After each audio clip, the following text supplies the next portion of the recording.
go ahead and start up. I got a lot of questions.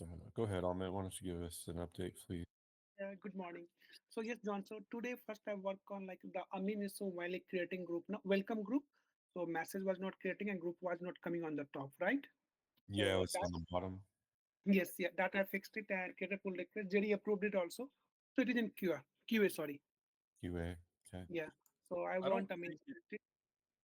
sorry, I don't think that's in build 75 though. I think Amin has to confirm that from his local branch, Hmm. the interface. Um. Yeah, I think you're right.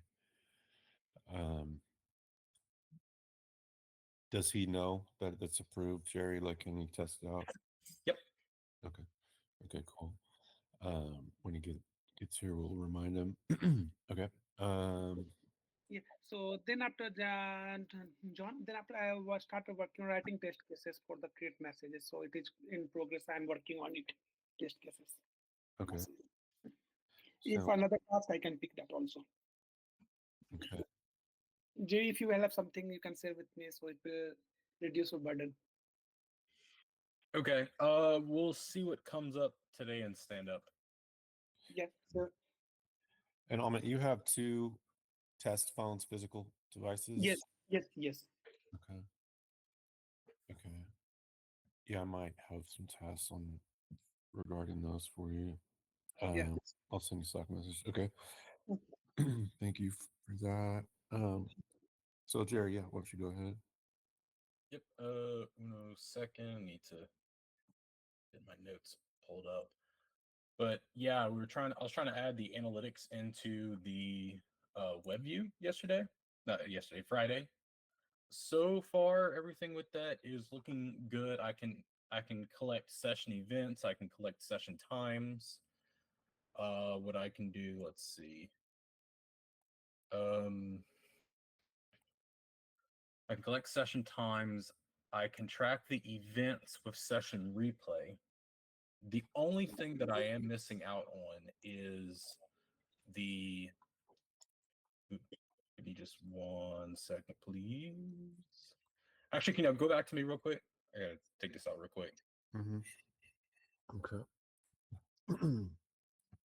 Alrighty. Wells, why don't you give us an update, please?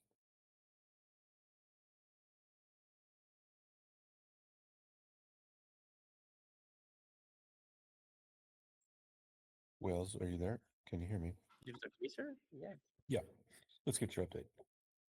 Yes, sir. Sounds good. Mhm.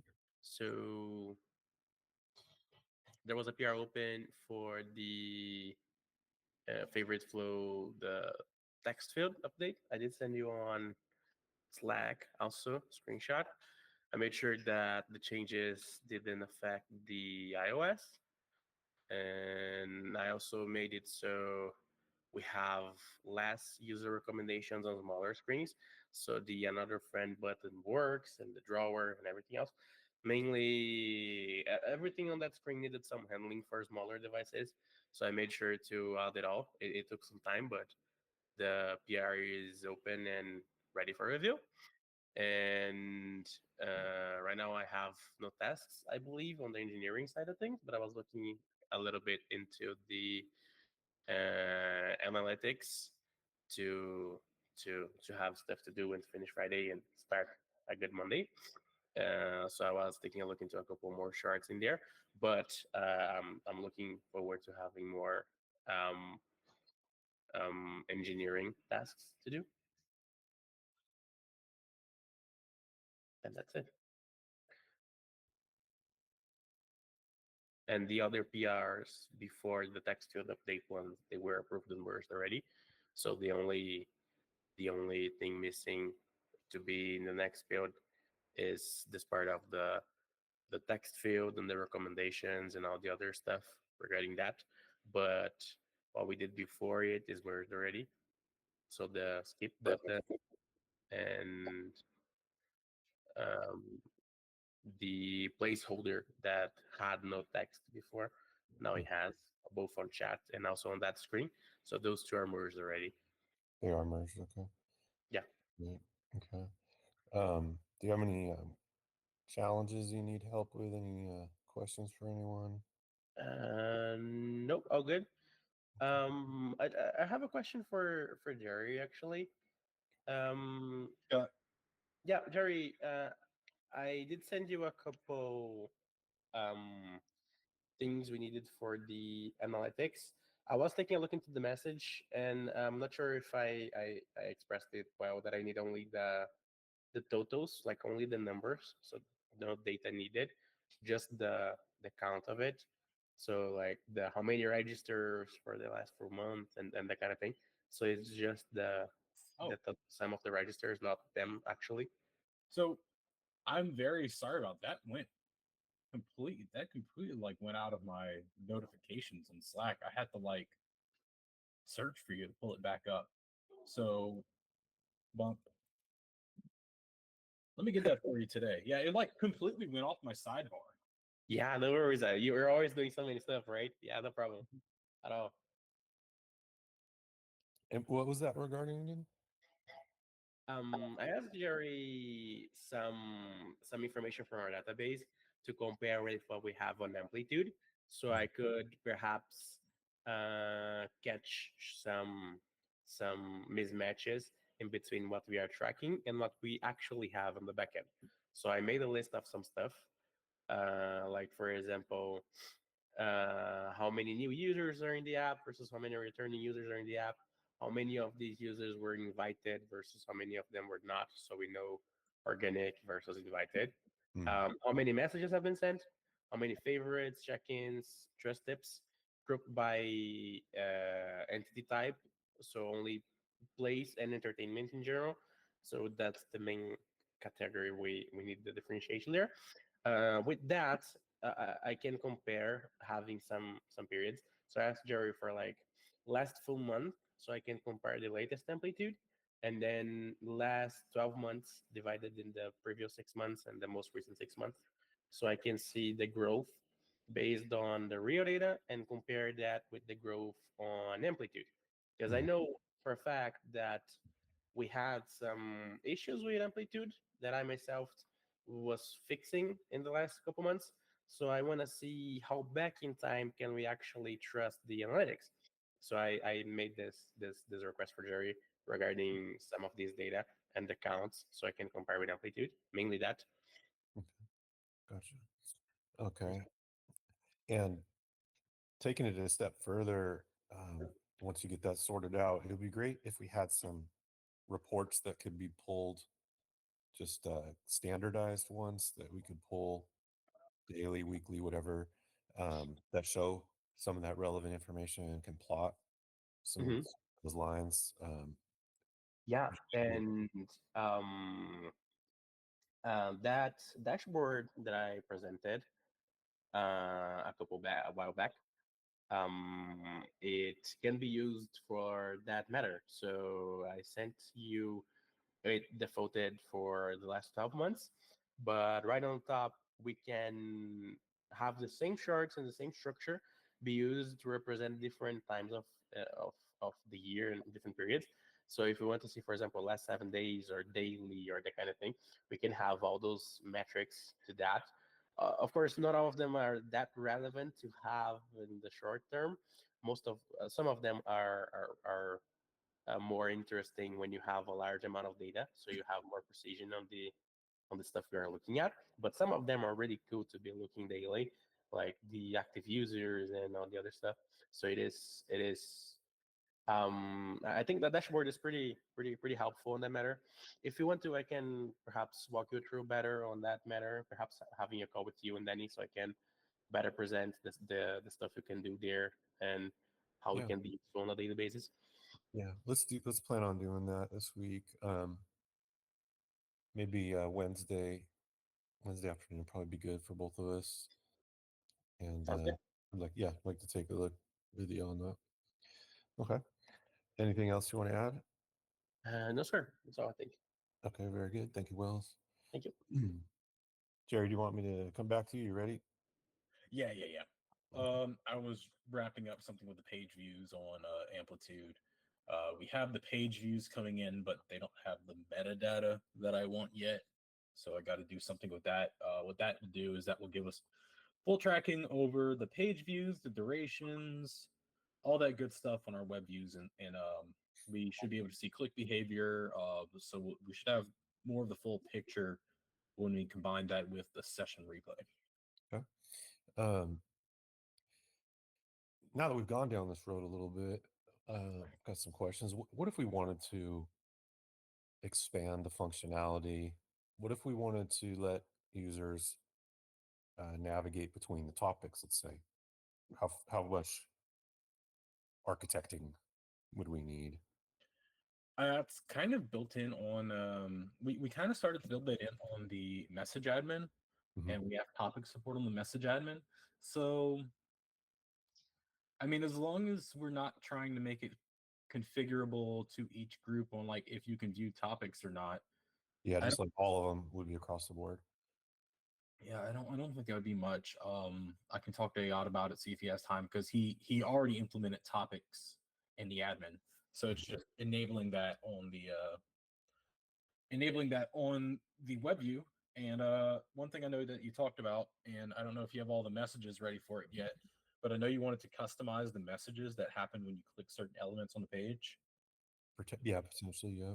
Mhm. I don't know if you had all the elements, if you had all the messages that we're going to read out. Well, no, because it was really just theoretical at that point. I don't. It might be more valuable just to let people view the topics than explain them with a message. Okay. Then okay, yeah, cool. We can you want to move forward with adding the topics into it? Um,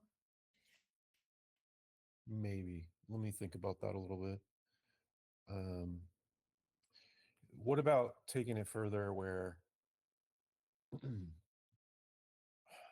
well, let me go from a different angle. What if we wanted a full-on web view and the user they'd have to authenticate with a phone number to be able to chat, let's say. Mm-hmm. Um, but we kept it web-based, chat only, Mm-hmm. right? You wouldn't be able, maybe you could see a lobby. I don't know. Like, give me an idea of what I'm proposing here, how realistic it would be, Oof. So you'd like them to see chat? potentially. Okay. Um, Before we start moving those types of things to the web, Mhm. I'd really like to make sure that we have the token authorization on the app side Fair all enough. Let's loaded. let's pretend we have that all set. Okay. Then yeah, we just kind of build the pages out at that point. I mean, it's gonna take a moderate workload making sure that we have the subscriptions and all in play. Mhm. But if we're just doing it for chat, I don't see it being extreme. I probably see it maybe a week most. Huh. Okay. Interesting. Okay. I have a lot more analyzing to do because it's so new, but I'm getting ideas and I'll keep looking at everything and seeing what makes the most sense. But it's good to know that's an option because that might be a powerful option. A lot of our competitors, they all have a web-based platform. They're, Yeah, they crawl, Google searches yeah. and everything else. So Which I'm also working on the Google crawling search console. okay, you did crawl that one view, right? The one URL last week. Well, I made a sitemap. That's what I meant. Okay, yeah. So it's crawlable. Don't you have to submit it or something like that? Yeah, they are submitted. It says that Google is still crawling the page, Interesting. but it is not indexed yet. It is submitted. Interesting. Okay, so it's not indexed yet. That might help my AdWord. I cannot get these keywords to show up yet. Mhm. Um, I got like too many showing up for app installs, which is a more general kind of thing. I don't have as much control. I can't. It's not even about keywords as much. It's just like they just spread it across YouTube and display network and all these different things, and Mhm. it's getting traffic. It's getting a lot of installs. Actually, got like almost 1,000 installs. But those installs aren't super valuable because sometimes they're mostly installing and not even onboarding, which is weird. Um, that's another thing. But when it comes to crawling and whatnot, um, I want to get your help on. There's another area where I'm hitting a roadblock for around conversion tracking. They want me to connect Firebase. Mm-hmm. I'm gonna need your help on that. So I'll show you either later today or tomorrow or something. I'll show you where. I don't even know how to do that or where to begin. So, Mm-hmm. but it should give me more flexibility to, like, it's like there's only limited options right now in conversion tracking until we connect Firebase. Yeah, if you want to send me like what their requirements are. Yeah, we'll do. Okay, so I got a lot to think about. What else do you have going on? You sent me some things over the weekend, like to certain users geographically. You want to start suggesting certain users. I'm going to build in that list. We'll probably do it by country, just to Yeah, keep it flexible. I think that's ideal. So there's that, and like I said, finishing up on the amplitude analytics. I have those notes from the session replays. I see Ismail is here. I don't know if Amin is here, but I think we should probably look at those. Yeah, let me message him. I mean, he's online. Oh, he was a minute ago. Um,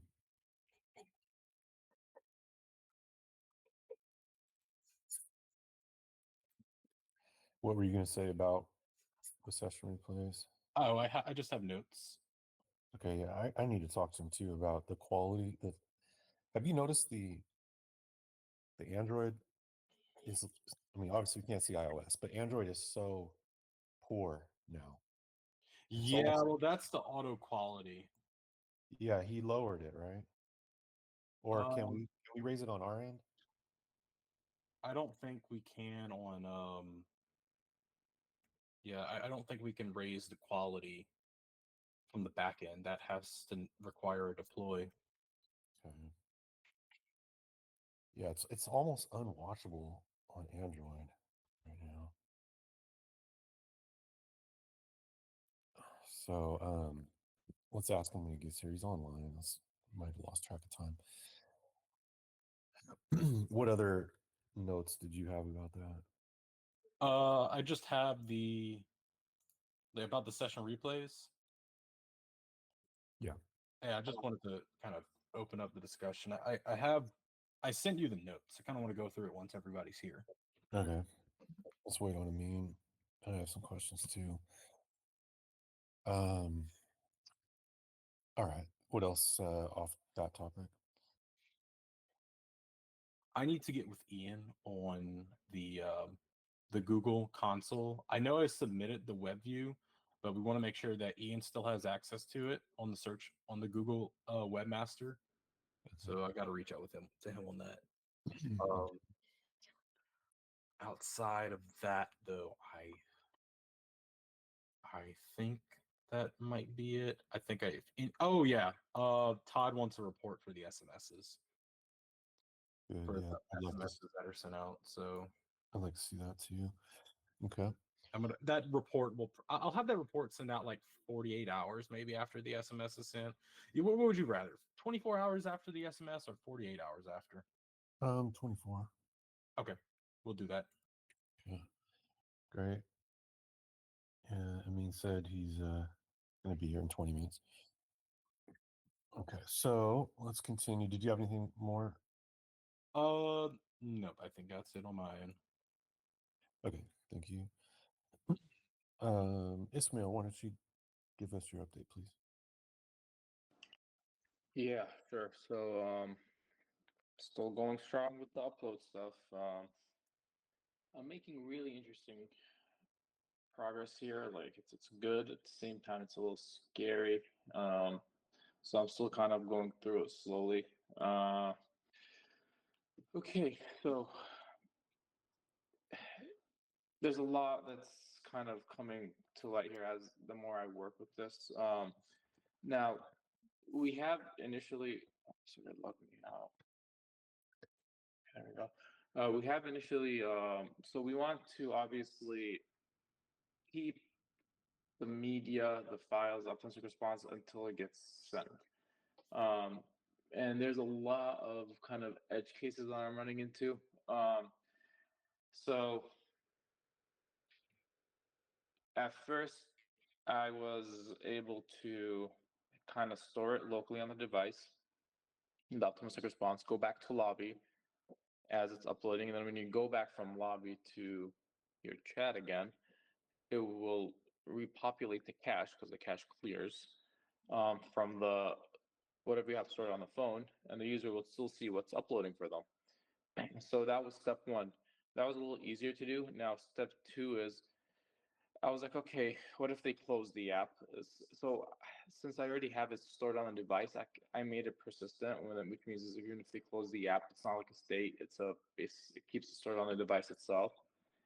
Um, and then I tried to run it again, um, where obviously the upload process gets canceled at that point because you close the app. So we need to upload the file. Now, in order to re-upload the file, I had to store it on, or I kind of I think I stored the path initially for the file so that I can I can re-access it when we retry. But then this might bring up another problem, which is what if you, example, take a screenshot, you copy, delete it, right? Which I think a lot of people do, and then you paste it in the chat and then you send it. Then Yeah. the path is not valid anymore. Why So, is it not valid? hmm? Why wouldn't it be valid? Because you deleted the image. But it's still on your clipboard. Well, no, I'm saying this is after you close the app. I don't know if you're following, but I'm talking about Maybe when not. we're uploading data and you close the app midway. I see. Okay, so run me through the screenshot. I do that a lot. So I take a screenshot and I paste it into the chat. And you're saying, And you click send. Now, if the app is open, it's fine. All is good. yeah, And even if you go to logging back, all is good. But if you close the app and come back, it's it might not be good. So I'm seeing. I was looking into maybe storing it as base64 string and then reconverting it or stuff like that. So still not a clear path, but that's kind of one of the edge cases where we might have to store the actual file itself locally until we send it, because that way we know we have a copy of it, and then we can remove it after we're done. We just have to make sure, obviously, it gets cleared, the state. So, and there's no like data that gets stored and never cleared. So we have to have safety measures there. But yeah, it's proven to be quite complex. A lot of like things you have to consider. Here's kind of what I have so far. It's not perfect yet. Again, this is not working. There's stuff that are still mid development, but I made really good progress. And if you want to see, now there's going to be flickers, there's going to be some weird behavior. Still working on it, but I kind of got it to work, which it's going to look something like this. So if we're uploading say a video, now remember in the past, so now it's uploading. So now if we go to lobby, now forget about this is a backend. They're working on it. Don't worry about this. Okay. If I go back in here, see, it repopulated it. What do you mean by disappear. repopulate? Like start it over? Or? No. Oh. It continued to upload. It just kept it in cache. It kept it there, and was it uploading the entire time? Yeah. Okay, great. Okay, there's a bug here. Looks like it's creating. These are not real duplicates. It's just creating them. Or actually, Ismail, why is there no? You said there's no group info. Is that what is the problem? That's. Let me see what this. It's no. I think what happened. It happened once. It's more like the data didn't the data was missing. The last message data. Here, let me see again. So we get the group info, we get the data, all groups. Maybe the first one, last message. Reaction. Yeah, the receiver is null. It's the receiver. Why would that clear out the It only happens if you have a, or actually the receiver is fine to be null. Actually, let me see. The sender is there. I guess this one the receiver is null too. Okay, here, I guess a better way to do this is to copy the object and see. I remember this happened before. It has something to do with the last message. If you send media or something, it was right here. Let me compare the two objects so I can have a better understanding. So, because right now, if I go and right here and I send like that emoji, right, and then I go back, it all works again. And it works here, so you can see that the problem is when you send media. Okay. Wait, let me see.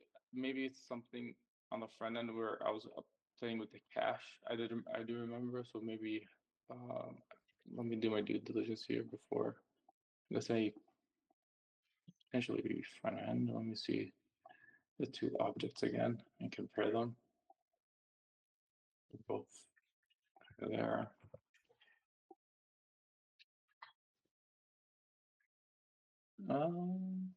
Okay, media's here. Last message.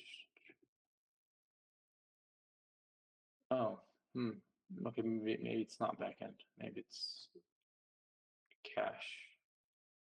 Okay, how about this? Just hold off on it a little bit. I'll let you know. Okay. Just hold off on it a little bit. It looks like the object, because I mean I thought it was backend because it happened before, but I could be wrong in this case. So yeah, and then and this is where I kind of it gets crazy. So if I'm uploading this image and I close it, so you saw it still didn't finish uploading. Now normally this would just we're done here, right? The cache would clear. Message would not reset or resend. I would say. But now if we go back, it would repopulate it, and should actually send it there. So that's after the app was closed. But again, there's still like, see, like for example, here we send duplicates. I mean, one tweak here, it caused another problem there. Still working on it, it's not finished, but it's kind of proof of concept to where it did resend it after we closed the app fully, which, yeah, it's kind of a big deal here. I'm trying to get it to work the way it is now. So getting there is just so many edge cases, so many, like for example, yeah, side effects. Like we saw this one right here. This could be a side effect of cache update. The duplicates right here, the flickering. How come under the main chat it lost that information? Oh, it's because it gets it from the same place from group details. Okay. Yeah. So that let's like I said, there's still a lot work needs to be done here. This is just kind of you saw it work right now. Like this is kind of proof of concept. Yeah. But you can see how cache isn't going to work with you. Do one change and then it breaks in 5 different places. You have to like tweak those places so that it understands how the cache is updating in here, so that it doesn't affect there, it doesn't affect duplicates, it doesn't affect it when it's so. Because like right now, you think about it this way: you have sending like a normal message like this. You have uploading normally. Well, if you just upload and you stay here and you wait for it to finish. You don't wait for it to finish. You go back to lobby, and then you come back, and then it finishes, as you saw now. You probably close the whole app, either background or close it all together, and then you go back, and then it re-gets it, and then it retries it all together. So we were updating cache from instead of one place, which we did, 2 different places. Have to do the same thing, but from different places with different information, different data. So you can see how that can get a little out of hand. And that was my main concern with all this when I first saw this, just the complexity of it. It's yeah. I mean, the only thing I'm worried about with all this is that after I do get it to work, in the future, if something breaks or we have to change something or we have to update the cache, we have to look at so many different angles, so many. Yeah, that is a concern. Which again, I don't want to be the kind of, oh yeah, I got it to work, here you go, and then down the line when it comes to maintaining it and that something breaks and we're like spending literally days trying to like debug it. Right. Because you're connecting kind of like a spider web where they're all connected, right? And if anything breaks, it would affect the whole structure of it. So Right. that's my main concern. Like, even though as I'm working with this, I'm telling you, it's getting really, really complex. Yeah. It seems like if we do get it where we think it's working very reliably and stable, we should have some type of snapshot, like a branch that never gets touched in case we have to go back to it. Well, you might think that would work, but the problem with that is that snapshot. Like, what if we come back to the same file? Because like we have, like, for example, a big file that was touched here is in chat, and that we can add stuff to it that's not related to cache. We can remove stuff from it. We can make tweaks. We probably will touch it. I almost guarantee it. And other files. Now, these files are not, these are other files that we have that we're gonna make. We're gonna add things to. We're gonna remove things from. We're gonna tweak. And that snapshot is going to be always of the very, very old code. So after a few months, it's almost not going to be relevant anymore. Like, you can't just plug and play, and like you would lose all the new features that you built outside of cache. I see what you're saying. Is there a way to simulate what I proposed? Like, is there a Well, the best way is to probably have code that's maintainable, right? yeah. That's the we would have to go forward. And I don't know if this is maintainable, to be honest. Like, I just had to do so much. I'm like, right now, like I said, I make one tweak here, breaks literally something somewhere else. And Why do you think it's so fragile? because we're working with cache. We're trying to simulate. Like, what I'm trying to do here is I'm trying to have the front end mimic, kind of work as a database, where it stores the data on the device, not using the proper tools. Like, async storage is not meant to, like, it's meant for like smaller tasks. But where this one, we can store like potentially a bunch of objects here. We have to take these objects back. These objects have media in them. They're not like simple objects where it's text. We have to go and we have to reinsert these objects in cache. We have to now retry the upload process, and then we have to replace them. And there's multiple ways that this is affected. Like, for example, if you go back to lobby and back, it's not the same as closing the app and coming back. It would behave differently. What if you made it behave the same? We can't, because with this one we don't need to retry anything. The upload is ongoing. Where with this one we have to retry, so we have to store the data. Can it retry without restarting? In other words, the retry could recognize that it's already in progress and then not retry? Well, it won't retry if it's already in progress. That's what I'm saying. But if you close the app, it's not going to be in progress anymore. Everything gets deleted. Yeah. So it has to retry from scratch. And then on top of all that, remember that fail logic we had Remind me. when something fails? Yeah. That like had the red error. Yeah, so that's also stored It's also on the what device. stored. Yeah, so that, because if you close the app and come back, you want to see it in red saying it hasn't been sent, and you want to see what hasn't been sent, whether it's a text or a media file. Can that not be fetched? Like, I mean, because everything's in sequence, if there was, like, if the picture on top was number 10 and the picture on the bottom is number 11, and then someone sends a message, which is number 12, Is it possible to check to see that number 11 never showed up in the database?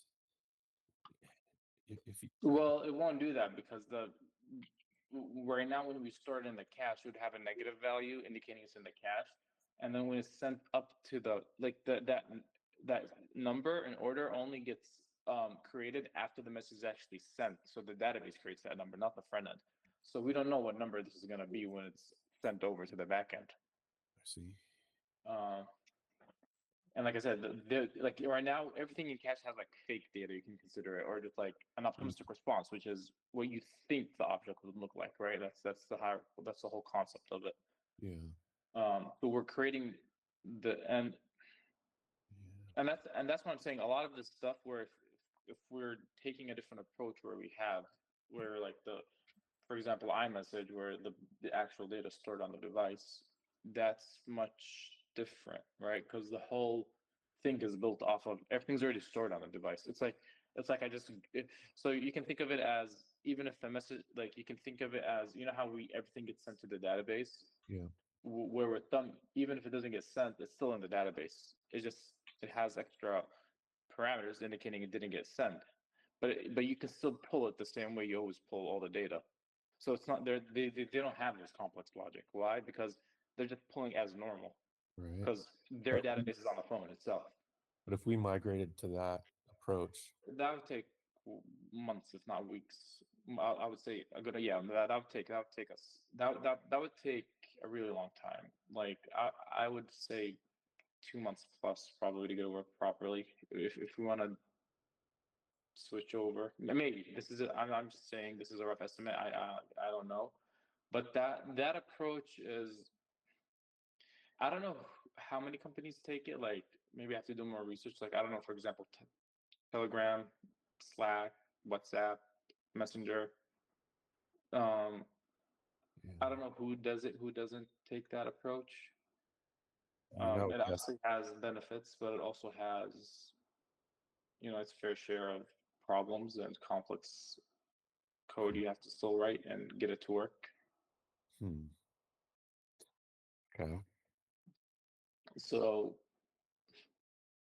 but yeah, I guess where I'm going with all this right now is that I'm kind of starting to hit a point where it's getting a little crazy, kind of trying to get everything to work.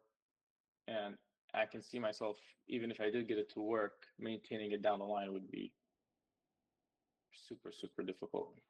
I see. Yeah, we can sacrifice certain things, like like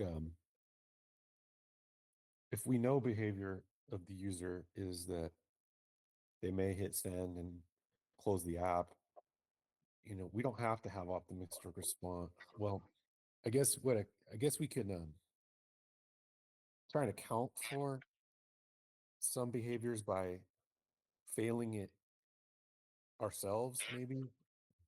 Like if Well, the the thing is, if you close, like, the only problem with this that is that if, mm, so maybe you're saying a different approach would be not to send it automatically, but maybe to add it to the. Mm, meh. I guess yeah, one way we can do this, instead of sending it automatically, we can, I guess the failing process, the only thing with the failing process is that it has to happen before the app is closed, if that makes right, sense. Because after the app is closed, you can't do anything. It's done. right. Um, so Is there something we can do when the app is closed? Is there a do we get one last ping to the database? no, No. no, the app is closed. That's it. It's done. No background tasks, no nothing. But we do know when an app is closed though. What do you mean? We know when it's open and when it's closed. I can't remember which. Well, it's how- different being in the background and closed. Those are two different things. This is not closed. Yeah. This is closed. Yeah. Do we know, Jerry, is there a way to know when an app is force closed? No, because if it's closed, it's closed. I mean, sure, the operating system might know, Right. but Correct. the idea is it kills any process running with that app. Yeah. There's no signal between the database and the app anymore, even at the moment of it being closed. Oh no, not in the database for sure, but no. The The only thing that I can assume is if a subscription is disconnected, Yeah, but I don't know if that means that they closed the app or not. That means they could it just could go back be. to the lobby. Yeah, it could be or lost internet connection. Correct. It can be any of that. Not. But that would be sufficient though to fail. Well, I'm curious Well, because you can't fail it because I'm, I see where you're going to, John, but you can't fail something that's not even the backend doesn't even know about. The Mhm. backend Because would know in this case because the subscription would be cut off. well, but the backend doesn't like, for example, if it's still uploading to Cloudinary and hasn't uploaded yet this piece of media, it doesn't know what that piece of media was. It doesn't know, you know what I mean? Like, it doesn't have access to any of that information yet. Yes, but it knows enough to fail. What are you failing though? Like, so we don't have the message ID. We don't have the media files not even uploaded. Could We we have don't. a temporary message ID? Well, that's stored on the front end. It's not going to be stored on the back end. So I can't retrieve it from the back end. What do you think, Jerry? You're about to say something. oh, the only thing I remember is I don't know how it's done, but I know the Tesla app knows when you force close it. Well, we know from amplitude, right? Like you can tell when an app's closed. So No, well, it says session ended. right. Okay. that Session could be ended background. is yeah, but session. Well, wait. I don't know because it can say app is in the background. That's different. I've seen that many times. App is in the background, app is in the foreground, and then session ended would be totally different. And session ended can be they force closed it or lost internet connection. As far as we're concerned, in terms of messaging, they might as well be the same thing. It doesn't matter technically they're different because it will fail the upload of the image and the sending of the image, which is at the end of the day what we want to track. Mhm. So I feel like we can use that in our favor, to our advantage, if we consider any type of session ending as failed. In other words, Ismail, this way we're decomplexing. I don't think that's a word, but uncomplicating the whole process. We just fail things a little more liberally. Well, it's still okay. So thinking about it this way, I'm uploading something. I close the app. Now we want to fail it, right? Yeah. Okay. So where am I getting that data from that it failed? From the back end, you're saying, right? Yeah. Next time the app's open. I have Okay. So okay. So what is the backend going to return me? I don't know. Right. Jerry, do you have an idea? Uh, I'm not thinking of this from the back end, but have had a thought. But it would require like the front end to keep a database and just say like that anytime it initiates a multimedia upload, that it can add it to a database on the front end app side, and if the app restart, well, like so it would keep all the in progress kind of like what it does in the cache, but more of a database approach to it. It keeps all of the transfers in progress in the database locally, and then when we maybe if we restart the app, because we know if the app is coming in from a cold start, if the app comes in from a cold start, we could check and see if there's any remaining requests that are in that internal database. Then we would know what wasn't completed. I've never heard of. You can have a database on the front end. Yeah, it's just That was it's that was just what we were like just local talking about. store. Yeah, it's like a local store, but yeah, it is complex to manage. Hmm. Is it less complex than what Ismail's trying to do with cache? That I think that's what Ismail was saying is that that's what he was talking about. That would effectively be the same thing, but Would it? Well, let's put it this way. On the long term, it would be better Okay. after we kind of get the hang of it. Right. Well, I guess there's two methods to this. What Jerry's suggesting is a little different than what I was kind of thinking about. I was thinking about storing everything in the database, Hmm. and that's our like main.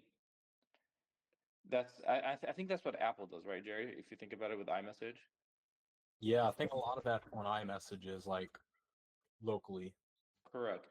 So if we do something similar, that would be our kind of main source of pulling data, which can have, in terms of benefits, it could have a lot. I mean, Right. you could be saving a lot of money on just network rolls alone. Like Yeah. because like that would be the main source of kind And of this doesn't take a whole overhaul like we were it discussing. does. That's what I'm saying. So so this is the process that takes months to set up. Oh, Or I don't know how long it'll take. I'm assuming it's gonna be a month or two minimum. that's okay. It was that solution. I thought this was more of an in between. No. This was storing the whole chat in a local database on the front. But Jerry, maybe you're not suggesting storing But the whole stat, Jerry was saying where if we don't store the whole chat on the database, we just store the pending stuff, I guess, in a database. okay? Um, I like the sound of that. Aren't there databases designed just specifically for these types of? I wouldn't say designed for it, but more optimized toward what we're trying to do here, well, we have to use one of those. Yeah, like I mean, we're not going to use like a SQL database like the one that we're using on the back end. This is going to be something way different. like Mongo or No, not even. It's going to be, I think it's called SQLite or something. Yeah, SQLite. Yeah. okay, okay. And what do you think, Jerry, as far as your experience doing something like that? Could this help uncomplicate some of the cache stuff?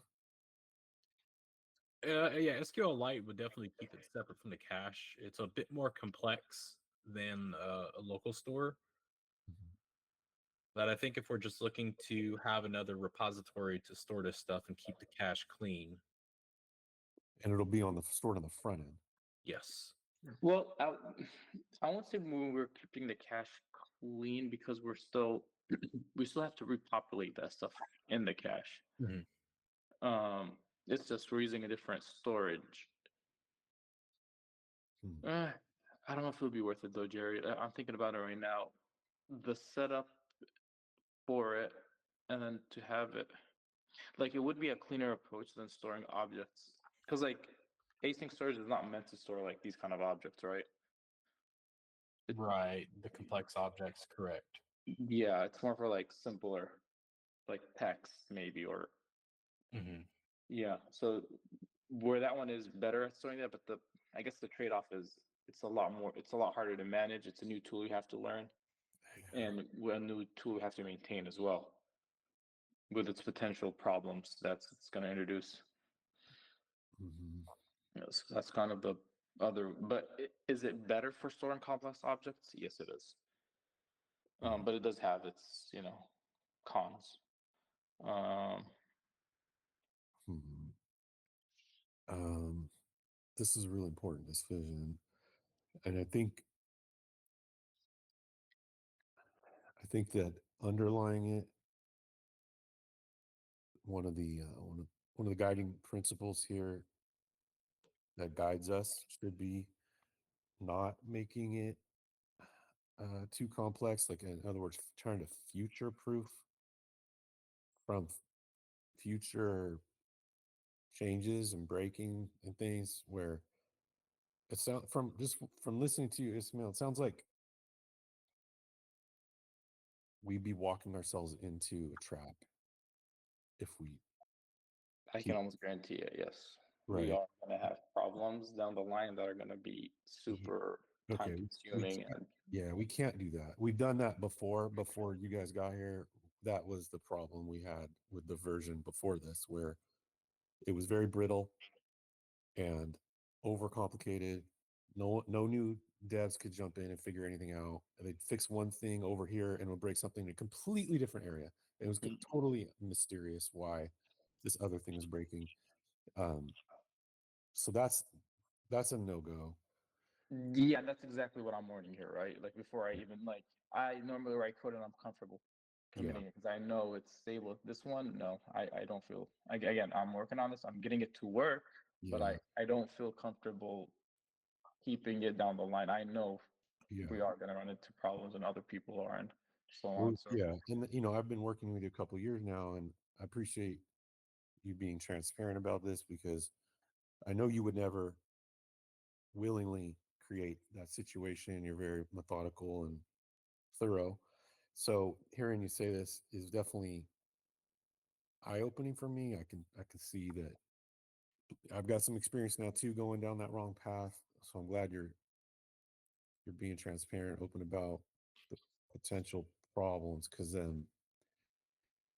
they're not worth it. Yeah, that it's we can't open ourselves up to that where we get bogged down with endless just chasing shadows around trying to find what's breaking. There's got to be we have to find a better longer term solution, and that's why I'm saying we can sacrifice some of the perfection of optimistic response and such for fate. We can fail, like we can be a little more liberal when we fail things if it means protect future proofing us. So that's what I want us to focus on. How do we fail stuff reliably without um, getting too more complicated with all this? I'd rather focus on just how do we just communicate to the user via database to the front end. This failed, you need to retry it.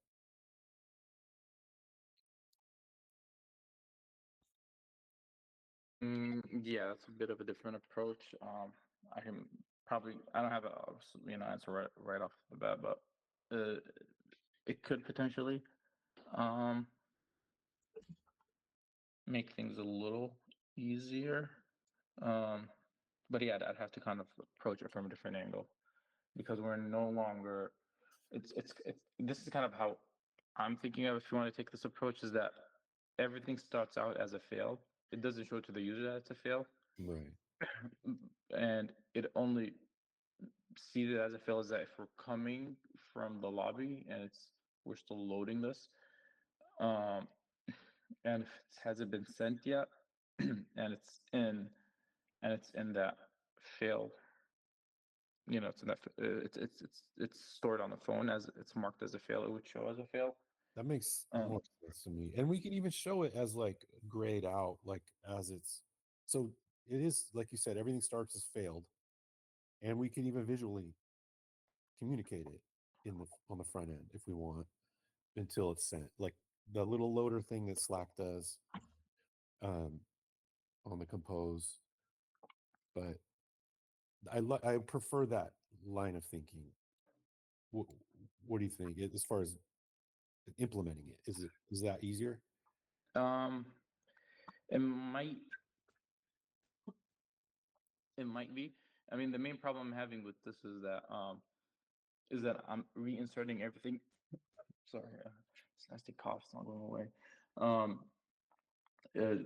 Reinserting it into cache was the main problem. Now with failed, we I have it where it gets inserted at the end of the cache, so it's not the same, and it looks a little different. So it's still not going to be easy, so to speak. It might be better. I would have to see, like, really go and try to implement it and see if, because a lot of edge cases you don't think of, like right now I can't think of all the edge cases in my head after I actually implement it and start seeing things like, oh, here and here and here.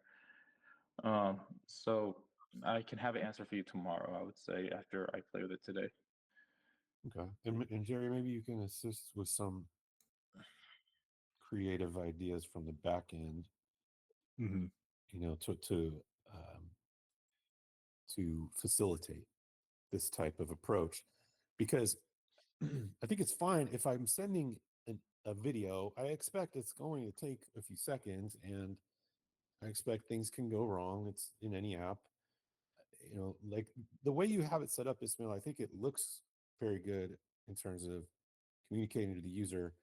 This is loading. It says uploading, and it's got a little spinner on it. I think that's great, and I kind of expect that it might fail somewhere, depending on what I do, as long as I know it failed. Like it. That's all. That's really the only thing we have to communicate is that we know it didn't work. Yeah.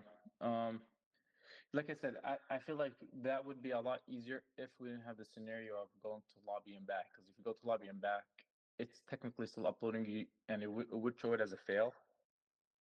it taking the simple approach, right? Because technically the cache cleared and we went back, and that's our cue to look at the failed object, see if there's anything that Yeah. hasn't been. So that's the only complex part of all this that I see. Okay. Well, what about Jerry? If we did this database solution very, very watered down, where it's simply, first of all, only multimedia, and But that would create a problem because if you're sending a video and it's uploading and then you send an emoji, it would not send the emoji until the video is done uploading because I made it go in sequence to hold its order. well, hmm, And I believe that is. I don't know if iMessage does that. yeah, I think it keeps the order. Mm, Actually, no, I've had stuff go out of order. yeah, I've had stuff go out of order too. So it does. It's if iMessage can't do it, If you send it as a separate message, I think they don't care about the order. But if you send it as the same message, then the order gets right, enforced. right. So look, if iMessage can't do it, then we're not probably not going to be able to do it. So Even WhatsApp is also not doing it, so I'm like it's in the same order. so yeah, so if WhatsApp you send an image or video and then send a message, the Yeah. message will be before the video sends. Yes, yes, yeah. Okay, Uploading from that, it's not going the same order also. Yeah, okay, I mean, if it's part of the same object, that's even easier to store. So that's fine. That's easy to right. keep in order. But if So there's two yeah, separate ones, yeah, like I actually preserve it if it's uploading if it's in session, it gets preserved right now, which is something I added recently, okay, and that's still part of the new code. I would say the new cache logic.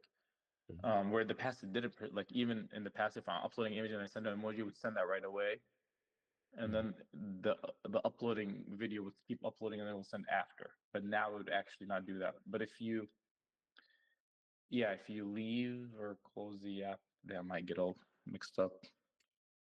Well, that's where I was thinking we use the database in a very one-dimensional use of did it show up or not show up, and when the user comes back, we check the database and see if there's anything there. If there's not, we get Hmm. the message. Let me see. I'm gonna remove this code that I have so far because I honestly it's problematic. Now I guess so you have to know using a database for a very watered down version of the database might not be the best idea just because of setting it up is going to be super complex. And if you're going to set it up to use it for something super simple, then maybe async storage is a better solution. Maybe Um, but if you're saying it's not designed for it, it's not designed to store complex objects, correct? is setting up this database for a very singular purpose that complicated? Um, okay, Jerry, just to confirm, yeah, after I reverted the code, it's a front end for the last message thing, so don't worry about that.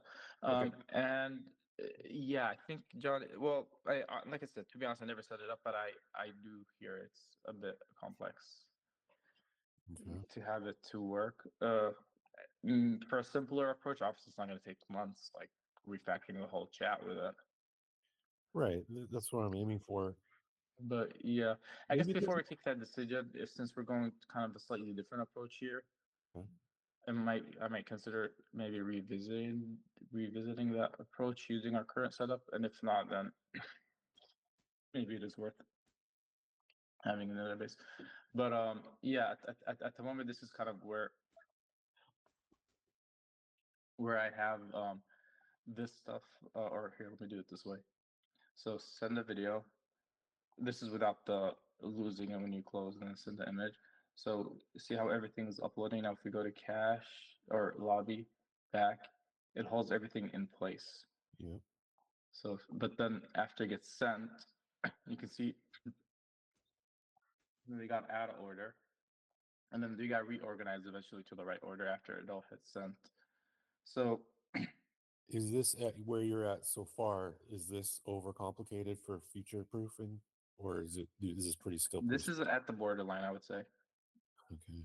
This is where I have everything like working. It is still fairly complex. Um, yeah, I would say this is at the borderline. Let me see the branch here where Are there other database structures that are based more there's modern ones, right, that are popular that perhaps are very simple. It like I'm sure they could get real complicated if we wanted to, but maybe they suit our needs here in a very straightforward way. Hmm. Okay, so here's what I'm thinking. Like where my mind is with all this. If I can find a way. So this okay, here's what I don't like about this, even with what I have so far.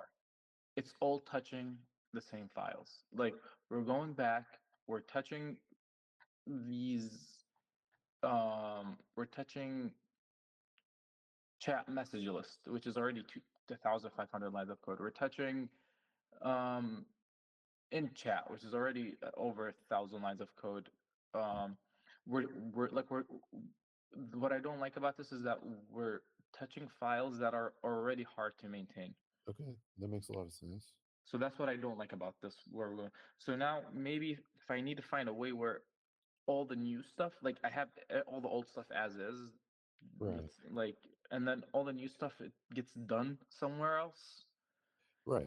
And then somehow gets integrated back with these screens, but with minimal like code changes, where if anything goes wrong, it will be super easy to know. Okay, this is part of the new stuff we added. This all this storing failing is done somewhere else, Right.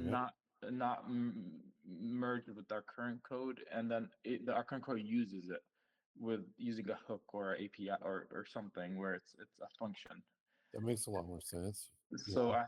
maybe I should take that approach with the thing is I don't know how realistic that is because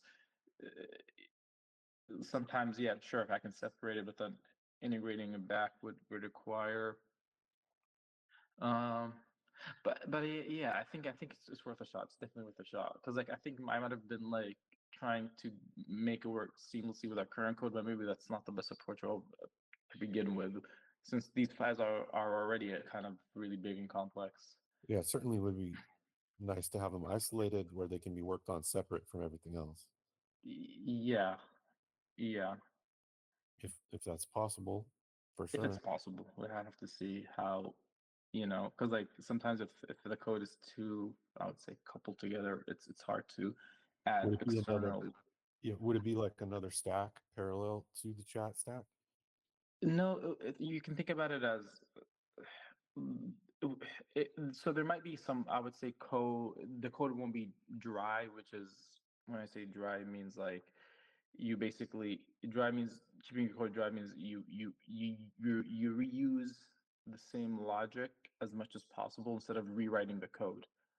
Hmm. Um, where this with this approach, I might have to sacrifice some of that. Where I might have to like, let's say, or use logic that already exists instead of not I'm not reusing I'm kind of like copy pasting it instead of reusing a function or something like that to a certain extent just because I want to tweak it in a different way. Hmm. But I Do you think get to pull out some parts of it from the 1,000 lines and, like, in other words, even uncomplicate some of that? well that's where I so that's where that's where I it would get a little okay. So think about it this way. Right now we have a our chat which is working fine, which we spent this past year and a half working on. We know it's stable. We know it's good. We know it's functional Mhm. for the most part, right? Yeah. Um, so, uh, and we kind of like we're comfortable with that code. We've been working on it now.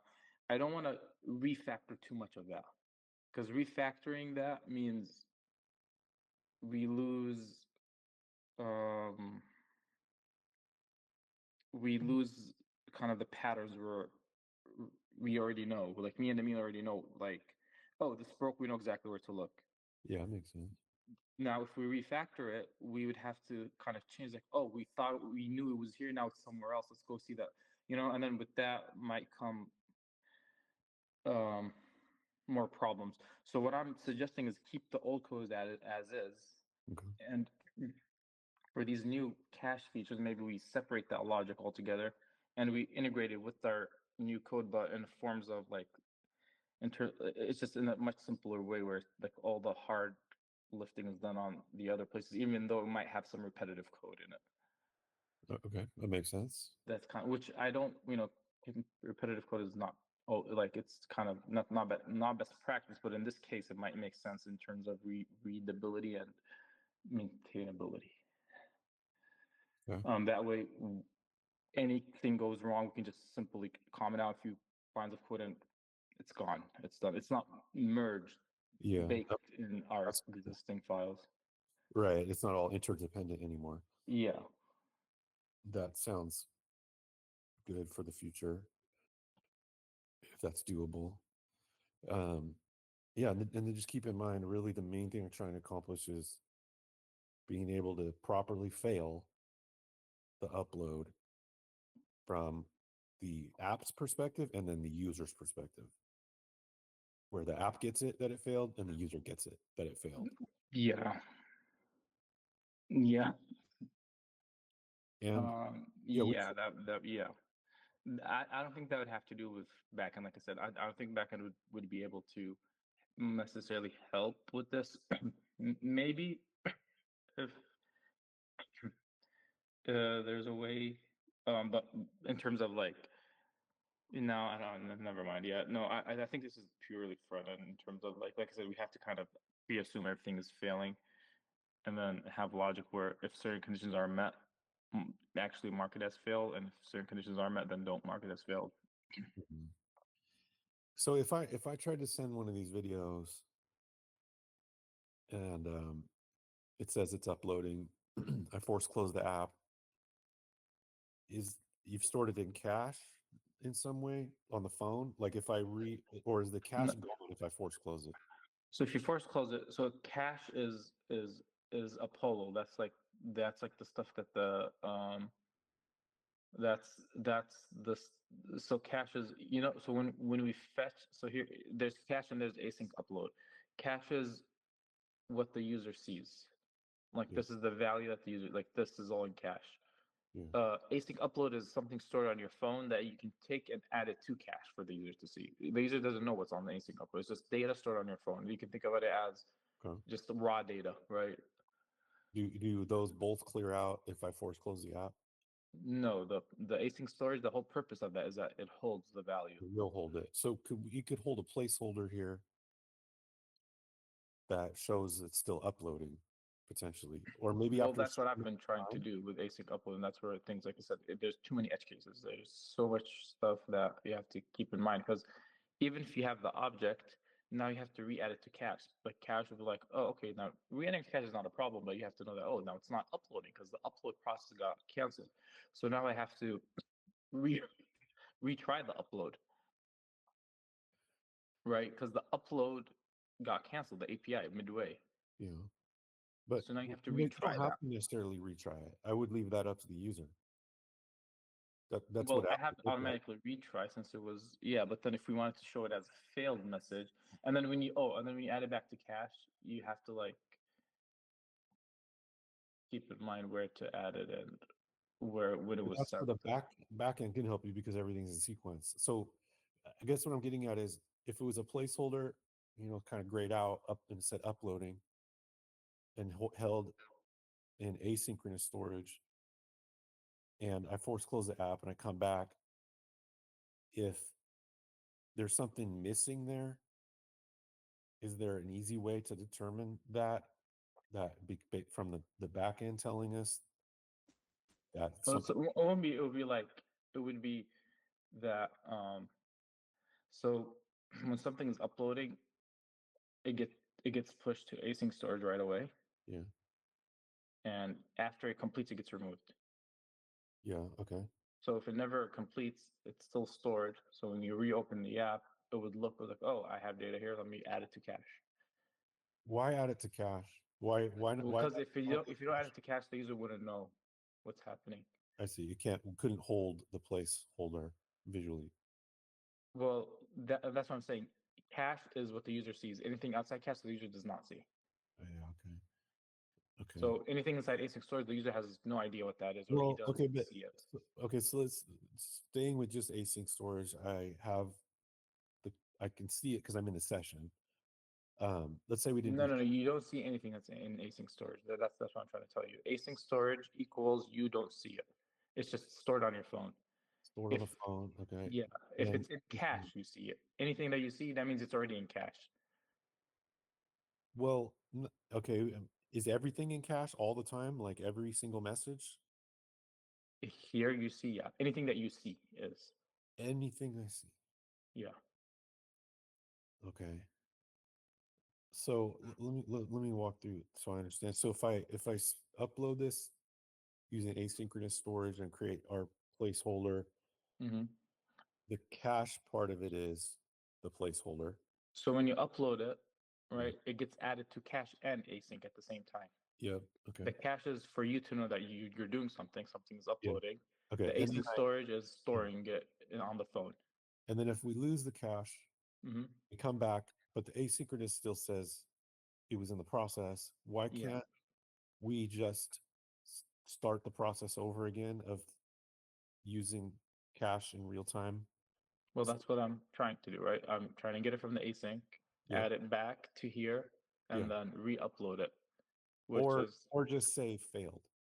yeah. And now now it's a different approach if we say failed. Yeah, Is that easier? it could be because I don't have to automatically retry it. I don't have to worry about cache being seamless where Right. Right. Even if it's out of order, even if it yeah, even if it's not like the order won't matter because it's failed and it's always going to be at right. the bottom. Exactly. It should in fact should be at the bottom. Right. Yeah, which right now I do have it where if like right now I have it where if anything that fails and even if like if it's a failed message and you send like an emoji, it would go on top of the failed message. Okay. If I Even if really it's a new wanted to message. send a video to somebody, I'd probably sit there and wait and make sure it went through. And as long as I know it failed, like if I force close the app, as long as I know it failed, then I will not do that again. Correct. I'll make sure I wait. And if it goes in the background, it won't fail generally, right? Because of If you go in the background, there's a good chance it will not fail, but there is a chance it might fail okay. But I would because it go, will still keep uploading. yeah, exactly. So I would go with the more straightforward and safe approach of just just fail, make sure it fails, and don't worry about retrying. Yeah. Just notify the user. Yeah. I mean, yes. So I feel like I'll take that approach. Um, but right now, like for example, here let me show you something real quick with with with what I so this is what I currently have that I think it's a more stable approach. But so if you look at the code, this is the one. This is without the Let me see, where was it? Yeah, this one. This is still without when if you go to lobby and come back, it holds it. This is without it. Um, so this branch, you can see that the main two files I'm concerned about, which is chat message list. So you can see that these are the changes that had to be done here Okay. to get it to work, and you can already see that a lot of changes to an already complex file were done here. Okay. And then here, let me just show you. Let me just remove the other one so you can kind of get a.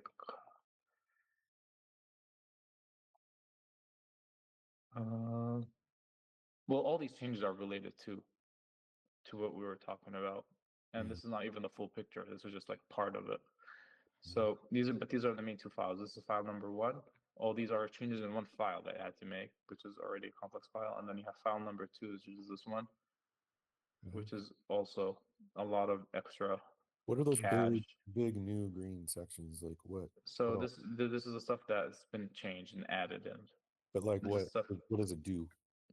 It's all related to cache and fetching from async and make sure it's works properly. And if you go here and back, it re-adds it, Mm, right?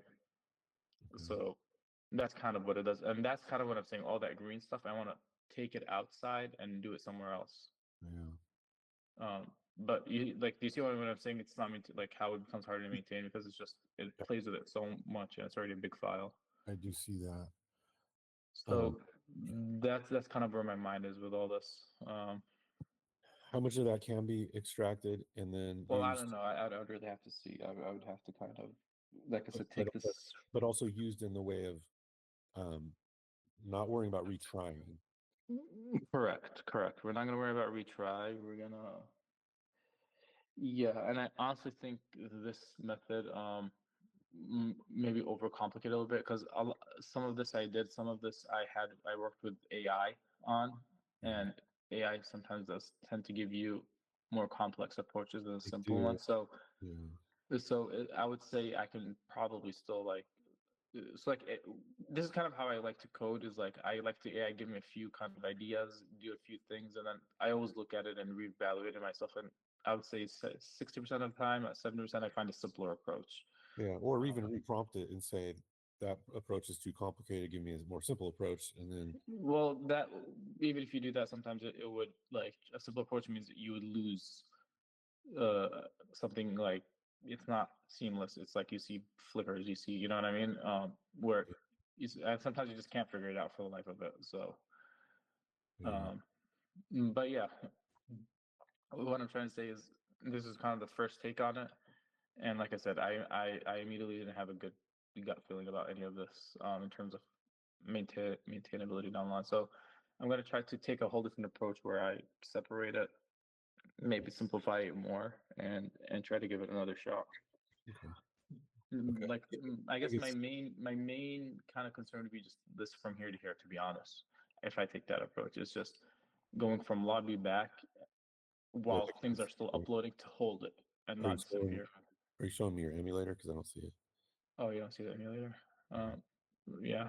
Well, just yeah, like I said, going to lobby and back while the app while something's still uploading. That's Okay, kind of why are you worried about that? because that's gonna be we can't use fail there because it hasn't failed. It's still uploading. Right. But at the same time, cache got cleared and we need to repopulate it, which I don't like.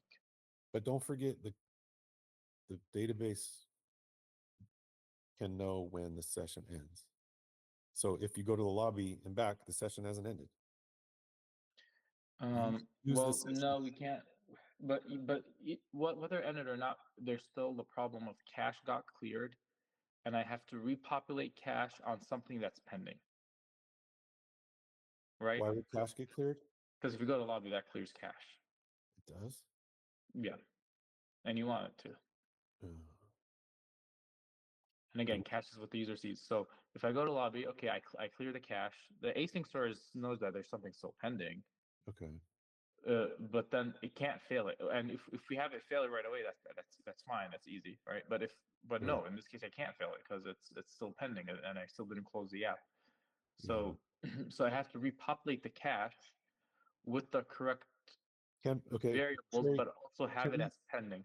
can we use a subscription, Jerry, where if you're in a conversation and you upload a video, you go to the lobby, can something hang on to that cache? Is there a way to Hang on. That so we John, the whole reason it's pending is because it's a big file and it's not uploaded to the backend. So how is the backend going to give us something back that it doesn't have that we're still giving it to it, right? the cache being the placeholder? Well, yeah, but the placeholder has an image, right, or a text Yeah. that still hasn't been sent to the backend. So the backend doesn't know of this text or image. Like the whole reason we're waiting is because we're sending it to the backend. We're still we're waiting for the like for example, if the backend has it right away, Okay. instantly, we Okay. don't need to upload anything. Okay. We Then need to different wait. question. So if you're in a conversation and you are uploading an image, a video, I presume the front end knows this is happening can't you have some flag or some different property that doesn't clear cache when you go to the lobby? In this or that type of cat, like only that cat, like maybe it clears all the cache except what's in asynchronous. Mm, no, that's not how it works. You either keep the whole cache object or you just remove it. You can't like clear That some of it. rule is that like granite rule? Well, if you go back, right, and you reopen the cache, do you just want to see the stuff that you have uploaded that are pending? I mean, Yeah. like you'd have to repopulate the other stuff, and you'd have to figure out where it goes. So no, that's if anything, that's makes it even more How do you repopulate it to begin with? Refetch it all? refetch from Like backend. it's why can't you still just refetch it all as normal, but insert what stayed in the cache? Well, that takes us back to the whole async inserting into cache. Hmm. Like all what you're saying is the original approach I took. Oh, and it's complicated. Yeah. So um Hmm. again, let me just I guess here's the thing. I don't want to spend too much. I mean, I already spent the whole freaking week on this. Well, that's why it's okay because it's long term. It's important to talk through all the pros and cons. So it's all right. It's certainly not something we want to rush. Yeah. We'll end up wasting way more time if we rush it and mess up. It'll be a disaster. Yeah, So that's it's okay. true. I don't mind the time going into it if we get it foundationally strong in the beginning.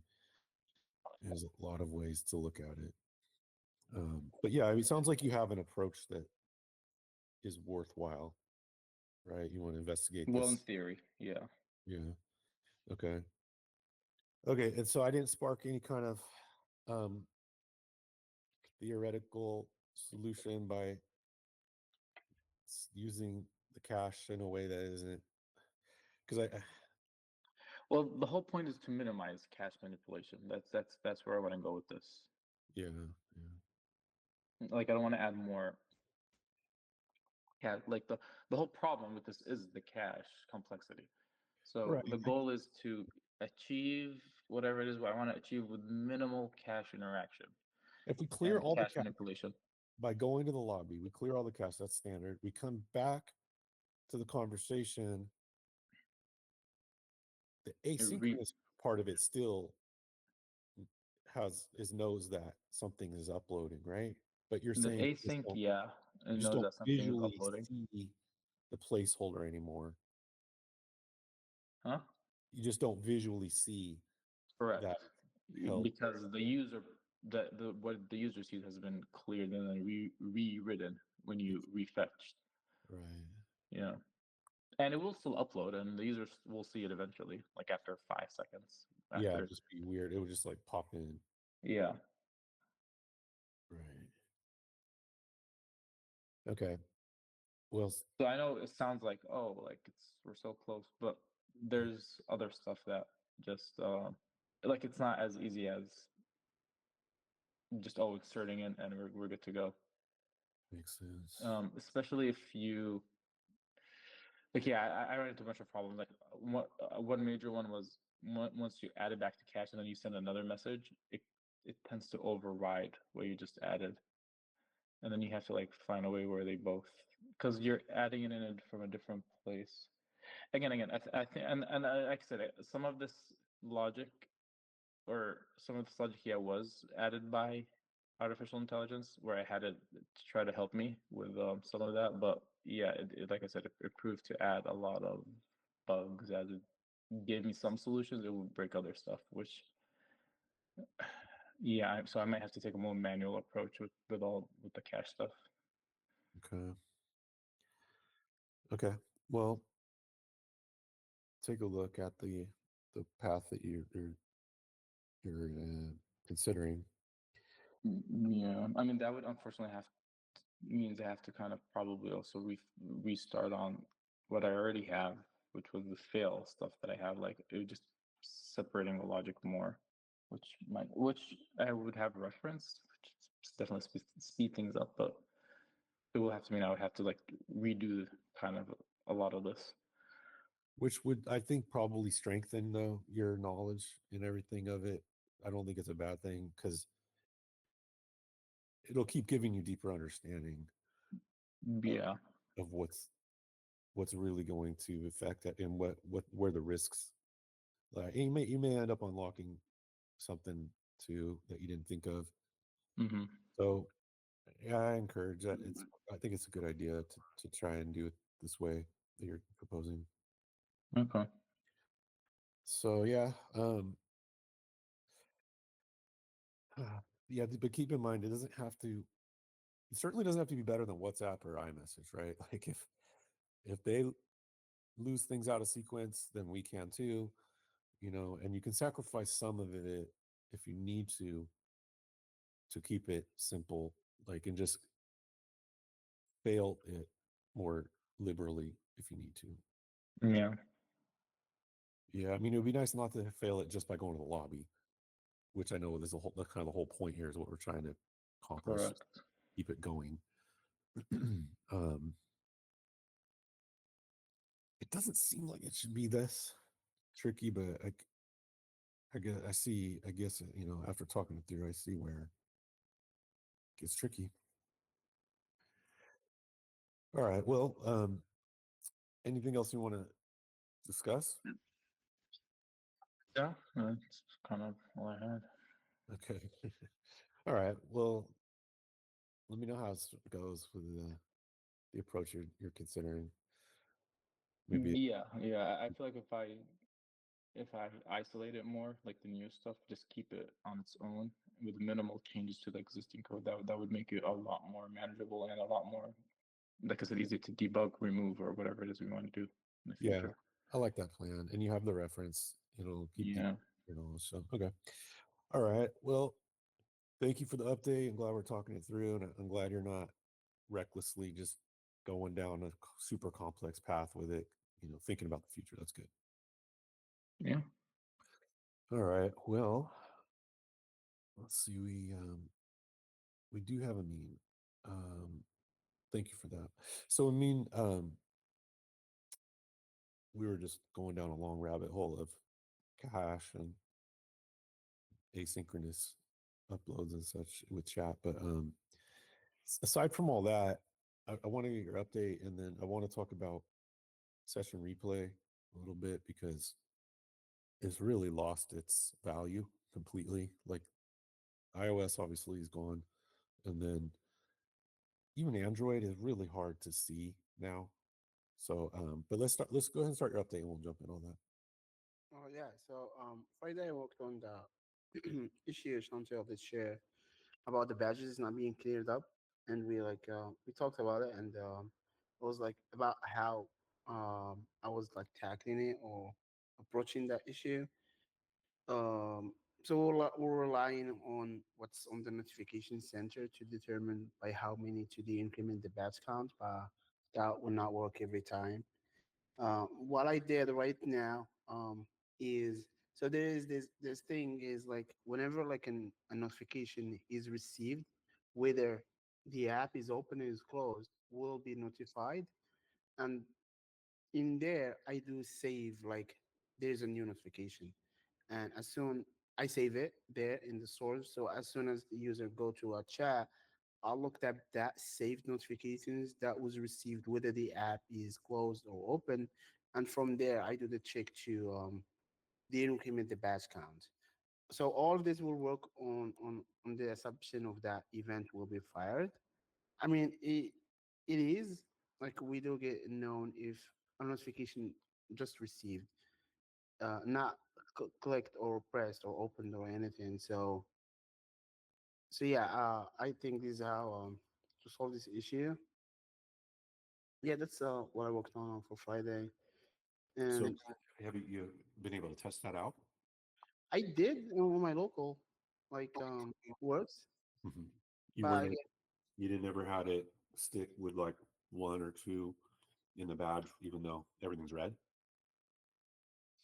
uh, yes, but I was not like looking into that red dot in the chat because as I was explaining, they're not like related, Mhm. but it was the like my test was like that, like Yeah, the one on the badge, on the icon. yeah, on the badge. Like I've been like I closed the app, like the app is closed, and I send a chat from another simulator, Mhm. and I just open the app, like, and I just open the app, and there's like no it do increment the badge count, but I don't click on the notification or anything. I just open the app, I go straight to that chat, and the badge did the increment. So the Mhm. initial test, that's how I was like imagining how it should be working. That's how it works. So It de-incremented, you said? yeah. Okay. Okay, good. So uh yeah, that's going to be in next build. yep. Okay. Okay. What were you going to say? Yeah, about system replays, I saw your message. um you told me about like that UI view controller. Yeah. What do you think's going on with that? What, I don't recall seeing that before. Well, that what tells me is like whatever they're trying to do, it fails very early, because Hmm. so like React Native app, like the base view that hosts everything, it's called, for iOS, it's called a UI view controller. Uh, So so that tells me even before React Native is being loaded up and everything, it fails. Like there fail, like whatever makes session replay failing, it's failing very early in the native stage. That's why it cannot determine, uh, because when you see chat or onboarding, that means the session replay can determine which screen you are, but now it's not, because it failed. It failed at very early stage. um yeah, that maybe helps them. But I think, like I did like write them back asking if they made any progress. Let me check if they replied. okay. And maybe share that information about the UI controller failing right away. Yeah, okay, yeah, they got back to me on like Friday. They said, "Hey, I mean, unfortunately, not yet. We've been busy in getting ready for releasing an SDK update for the new OS 26 platforms. Hmm. This task is still on my to-do list." So Huh. Okay. Well, at least they're communicating. Do you think it would help them to investigate? It? yeah, yeah, I'll attach the screenshot and tell them we're getting this UI view controller there for all these plug session replays. Okay. Maybe that'll help. Maybe it's an easy fix for him, and with that clue, all of a sudden it unlocks. Hmm. Yeah. That'd be nice. Okay. Let me know what they say Okay. after you do that. Okay. Um, Now, as far as session replay on Android, did did you decrease the quality in the last build? Is that why it seems like it's very No, it's not. Now it's the medium, which is the default value. Like it's all default value. Like we huh. did it like when we were just like trying to figure out the issue with the session replay. We did change it to low, but we verified it was not the issue, and I reverted back to how it was before. Well, okay, let's see. Think about that because Build 73 is in the Google Play Store. Is Build 73 still at low? I can check. Let me That one would second. explain it. And while you're looking at that, Danny's not here, but I want to submit Build 74 for Android. Um, I want to get him back in on this before we do that.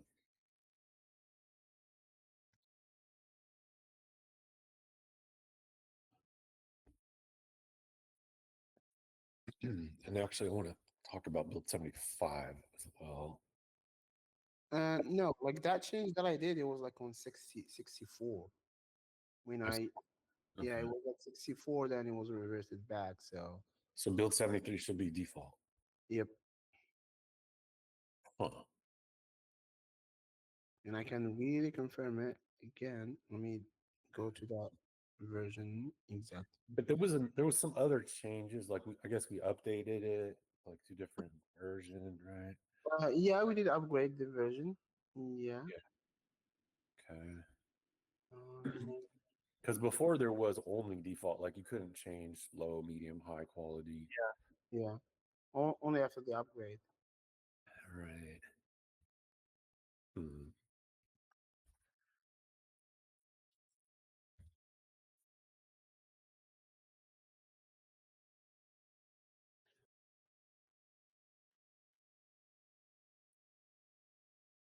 Oh no, it is low. That makes sense. Okay, good. And yeah, no people come verifying it. Like for Okay. 73, it is low.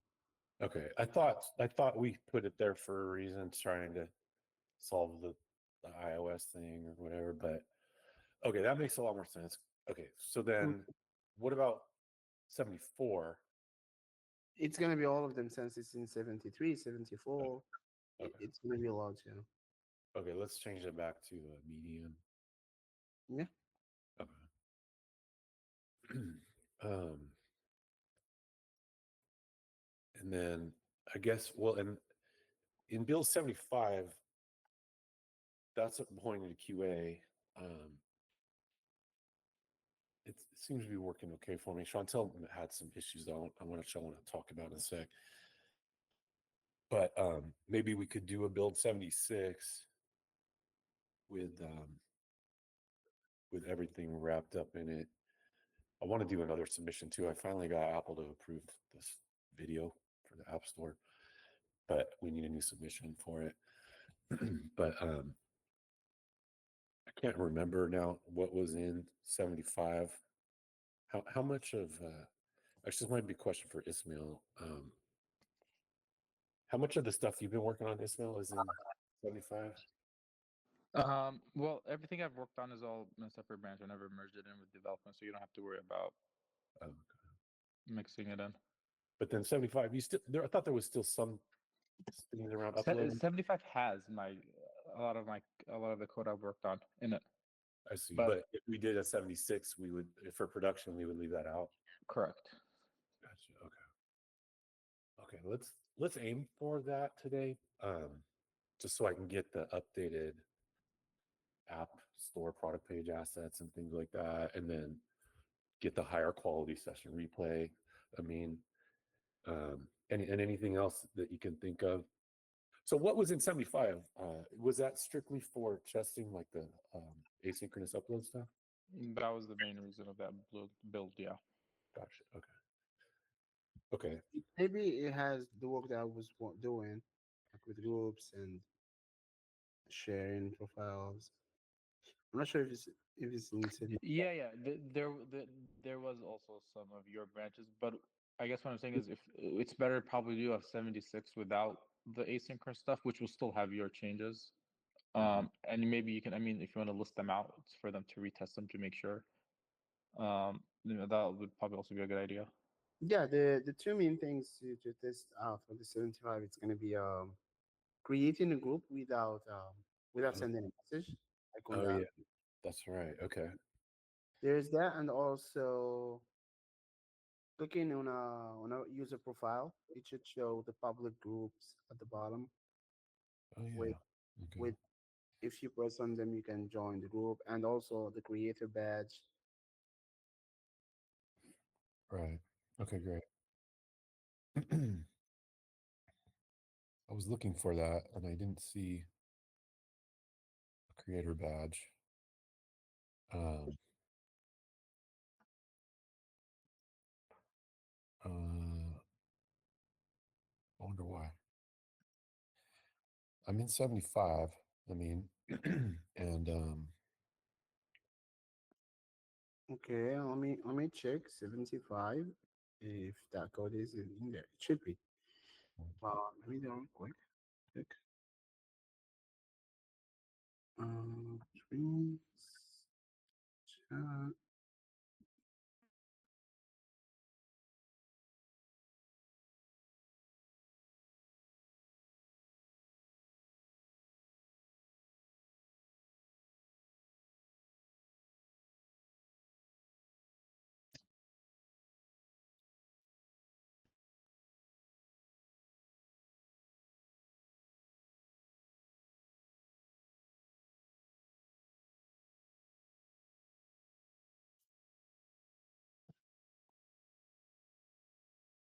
I'm tapping through different profiles. I'm not seeing anyone with creator badge or any chats on their Yeah, profiles. I don't see it. It was merged. But maybe merged before. Let me see again.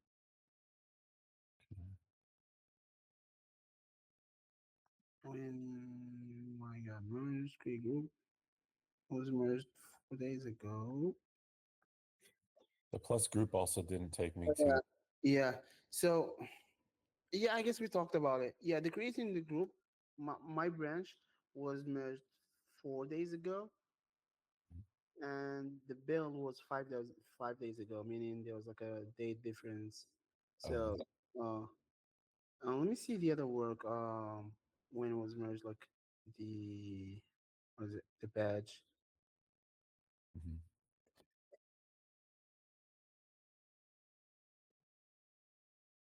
That was 5 days ago, so it should be there. So, but let me be Okay. what time But in?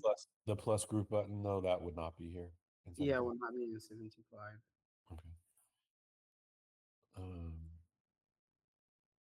So what user would have a creator? Because I went to Danny, I went to I'm trying to see if it was like included in this 75 build okay. right now. Let's see, button.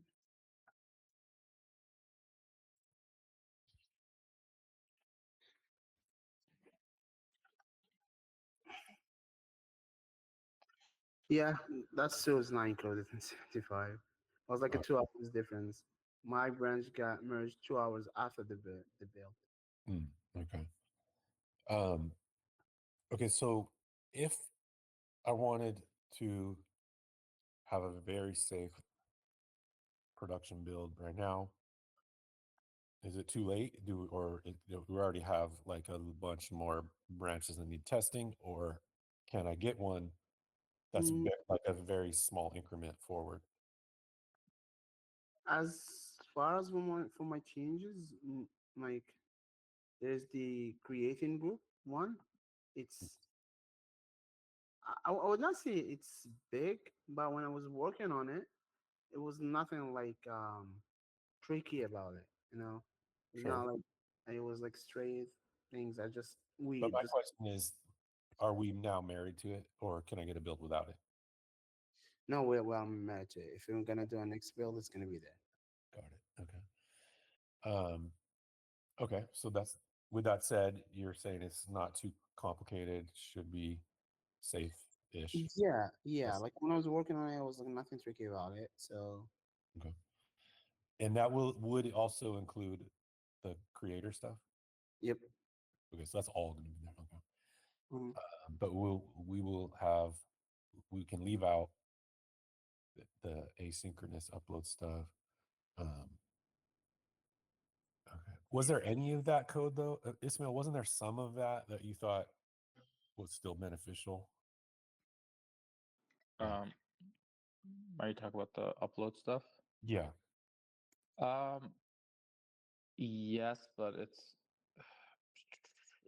it'll be harder to decouple now because they're all part of the same file. Okay. So just leave it. Um, Yeah. I mean, it was mainly um the like the fails. Well, Mm, I guess some of it, yeah. So some of it, it's gonna be tricky.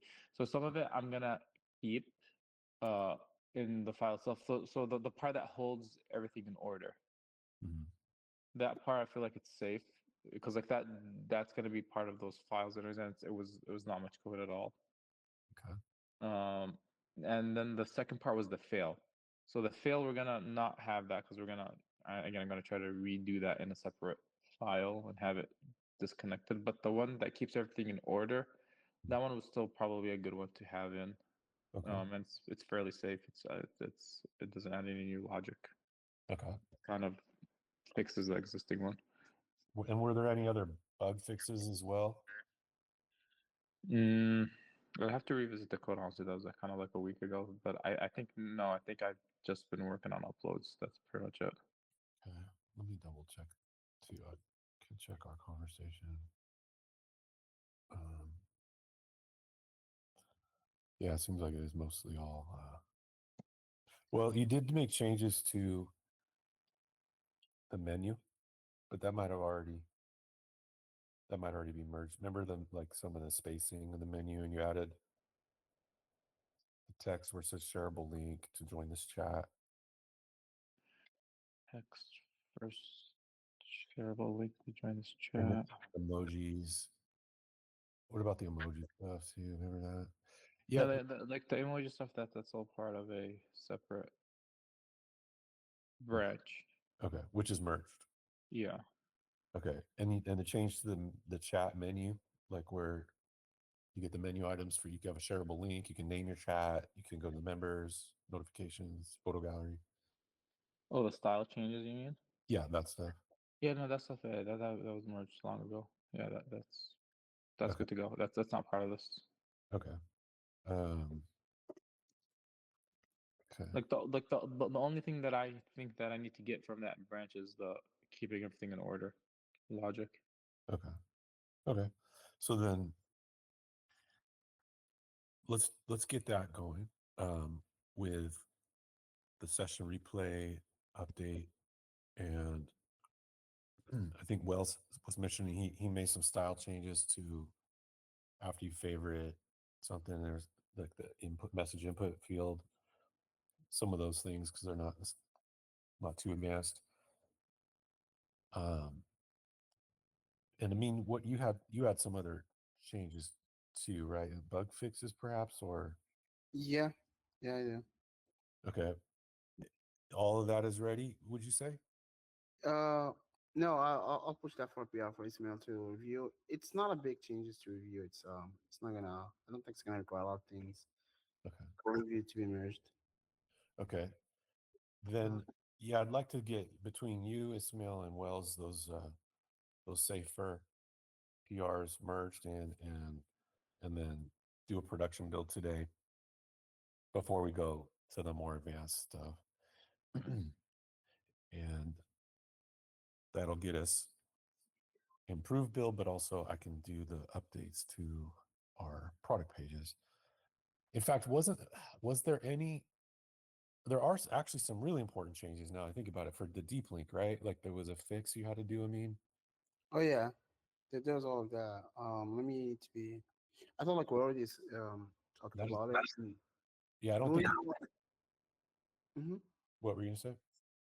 There was one about like the Android. You said like for because like he did a test with Amit and Amit was not getting things working for him for Android, and we verified because he was like on an older version of the app. It was like the 73, and all the changes they were like on I guess 74, 75, something like that. There But was but there was a deep link issue that made it so the user was not going straight to the event topic. I don't think that ever made it into production. A fix. You worked with Jerry on. yeah, like we fixed like yeah for the chat, the universal link. Yeah, we did that. Yeah, that so But that's mhm. that was like 5 days ago. Yeah, but it hasn't made it into production. Yeah, I think so. Yeah, it's not.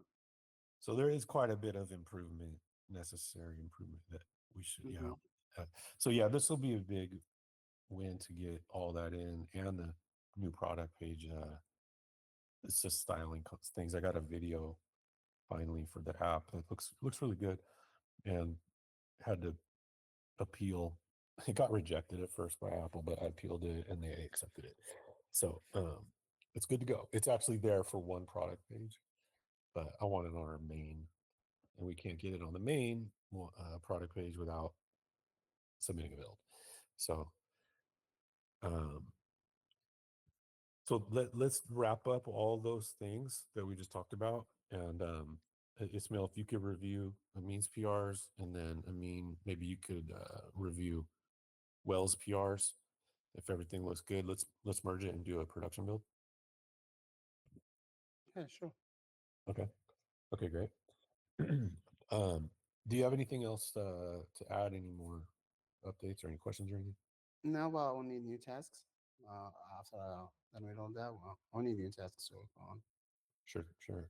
I sent you a small one. It's very Yeah, so the button. Yeah, Yeah. probably I'll do it. It will be included in this next build too. It's a small Okay. change. Yeah, it's an easy one. Perfect. Okay, let me think about that because we could go on to something. Depends on how I want to stay looking inward at what we currently have more so than going to anything new. Um, I mean, yeah. I'll let you know when we're done all of this build and everything. Then maybe you'll be able to think of anything to work yeah, on or to yeah. improve. Okay, yeah, and I know I have some thoughts on it too. So, and perhaps Ismail would want to do a work session or bounce ideas off you because we were talking for about an hour today about some of this stuff with the uploading videos. I think he's got a good plan to keep it decoupled. But there's Ismail. I guess if there's something there, reach out to me if you want to bounce any ideas, get fresh set eyes on anything. Yeah, sounds good. Okay. Then yeah, just keep me updated. I mean, are you gonna do the production build when it's ready? Yeah, I can do it. That's fine. If everything wrapped up and up to date, I'll trigger the build. Okay, that'd be great. And Jerry, is there anything you could think of as far as before we do this production build, like any extra testing with deep links or anything you might want to mean to look at before we go forward? The only thing would be is to make sure the refer works on Android. D- Okay. Is that working? I mean, the refer. Um, like remember when we did the testing with Todd? Mm-hmm. It was all working, but with Ahmed, it was not because of it was not an older version. So I would say yes, they're working based on Todd testing we did. But yeah, one more test wouldn't hurt. No, with this And new since it's gonna be. also, let's test the new deep link for joining a group. Make sure that goes to the group in the join group screen, not the group directly. Yeah. Yeah. Okay. Good. And that reminded me of something else too. What was it? Oh yeah. Do you need a mean for anything, Jerry, when it comes to that critical error to look into? Did we figure out why that happened? Well, that he's here, we can talk about it. The session replays. Yeah. Okay. So one more thing here. I mean, Hmm. I was looking at some session replays over the weekend, and one of them it started with a critical error. But was that a returning user, Jerry? You were saying Yes, that was a returning user. He reopened the app. It looks like he got back in, no problem. later that day, or Yeah, yeah, maybe we could look at what caused something like that. You want to share that one with me?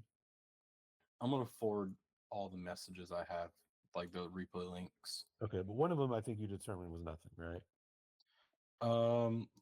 One sec. Let me send There was this. one iOS one there, or it was maybe it was Android, but it was just simply session replay didn't pick up all the frames, and it was Yeah, everything fine. the last one. Yeah, leave that one out. Oh, yeah. They're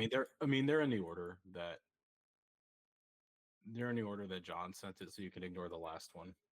Yeah, just the first two are essential problems there. Okay. Mhm. First user, somebody from South Africa. Firebase says missing client identifier. Only thing I can Well, imagine is that this was loaded from outside the Play Store. yep. Yep. How does that work? They might have an alternative Play Store that they can download from, or like a whole bunch of APK websites Uh, that you can get apps from that are not the Play Store. huh. Is that how we're getting so many installs from South Africa? there's an inordinate amount. I started doing some AdWords campaigns around some keywords, and South Africa, we got like, if I wanted to, I could probably get us 1,000 installs in a couple hours. Hmm. But they're not necessarily all onboarding. In fact, very few are onboarding. It's almost like a one-click install for them, like where they might not even know they're installing. I don't know. How, We bring them to the Play Store, but I but can you're imagine saying, that. you're saying they can get it without even going to the Play Store. Right. I don't know where if they're coming from our ads. If they're coming from our ads, we should bring them to the Play Store.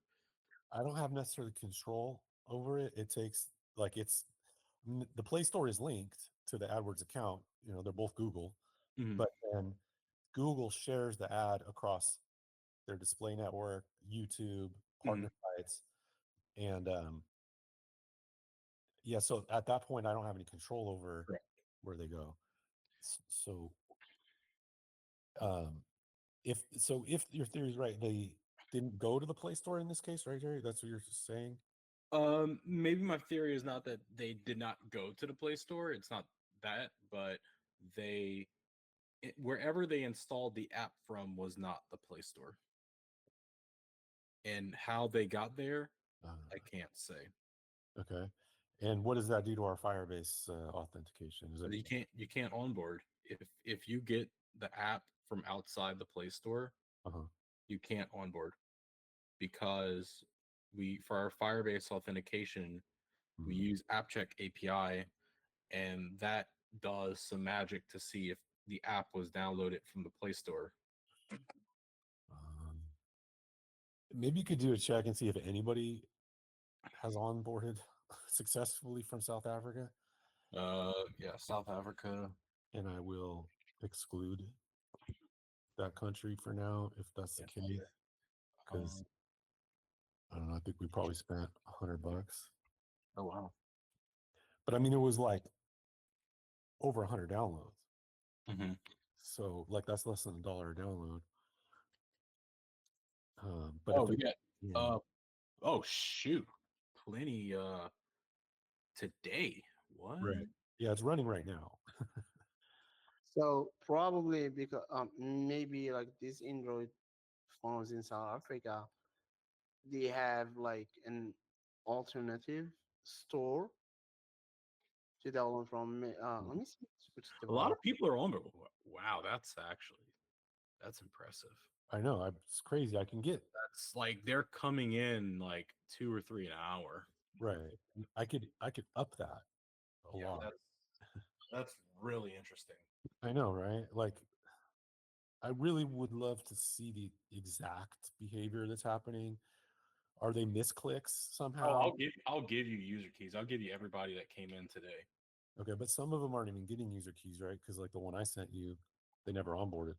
Yeah, so we'd have to like maybe go through Amplitude and filter them out. You are seeing user keys though? Oh, totally. Like I just sent you everybody from today. Okay, so all of them made it in and have profiles. Yeah, and if you look at it, literally like we have 5 consecutive user keys from South Huh. Africa. Oh yeah, look at that. Right. Which, hey, if we end up getting 1 million downloads from one country, doesn't have to be the U.S. That's for sure. So they're so cheap. But I just want to make sure they're getting a good experience and not, having critical fails and things like that. I sent you their user keys if you want to kind of dig through Yeah, their I place. see that. I'll check those out for sure. So then this one in particular that we're looking at maybe is an edge case where they didn't use the Google Play Store, That's possible. or maybe it's something completely different. That error specifically relates to the integrity API changing. So they could be another possibility is that they're on there exists certain versions of Android that have the Google Play services stripped out. And because their OS does not have Google Play services, it would also fail the integrity check. But this phone is, but this session replay is like Xiaomi, and the case you're describing, I think it's with Huawei mode.